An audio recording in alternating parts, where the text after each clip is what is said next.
দেখো বন্ধুরা, আজকে আমি ডিম দিয়ে সয়াবিন রান্না করব। এটা সয়াবিন ভাপিয়ে নিয়েছি। তারপরে একটা ডিম নিয়েছি, আলু সিদ্ধ করে নিয়েছি, পেঁয়াজ, রসুন, ক্যাপসিকাম, টমেটো আর 4-5টা মতন কাঁচা লঙ্কা। তোমরা যেরকম ঝাল খাবে সেরকম ঝাল দিবে। দেখো কড়াইয়ে তেল দিয়েছি, এবার সয়াবিনগুলো একটু হালকা করে ভেজে নেব।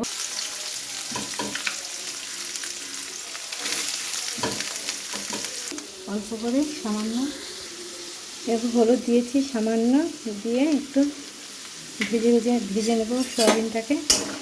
অল্প করে একটু নাড়াচাড়া করে ভেজে নিয়েছি। দিয়ে এবার এটাকে নামিয়ে নেব।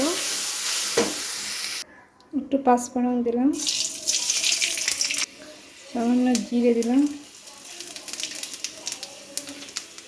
গোটা গরম মশলা দিলাম,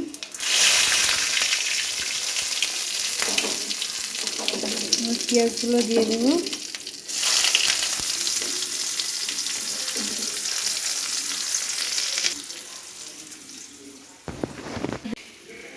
দেখো সবগুলো কষিয়ে নিয়েছি।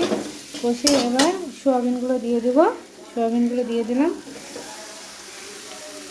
সয়াবিনগুলো দিয়ে নাড়াচাড়া করতে হবে, ভালো করে কষিয়ে নিতে হবে।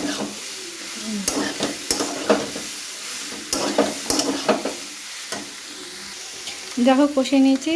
ক্যাপসিকাম, টমেটো, পেঁয়াজ, রসুন, আলু সিদ্ধ করা আলু দিয়ে সব ভালোভাবে কষিয়ে নিয়েছি। এবার আমি একটু জল ঢেলে দেবো।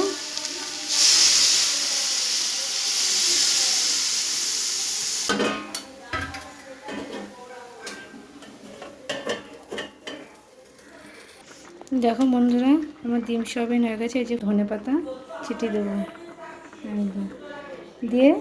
এবার একটু নাড়াচাড়া করে একটু ফুটে গেলে আমি নামিয়ে নেব। দেখো বন্ধুরা, এটা ভাতের সঙ্গে ভালো লাগে, রুটির সাথে ভালো লাগে।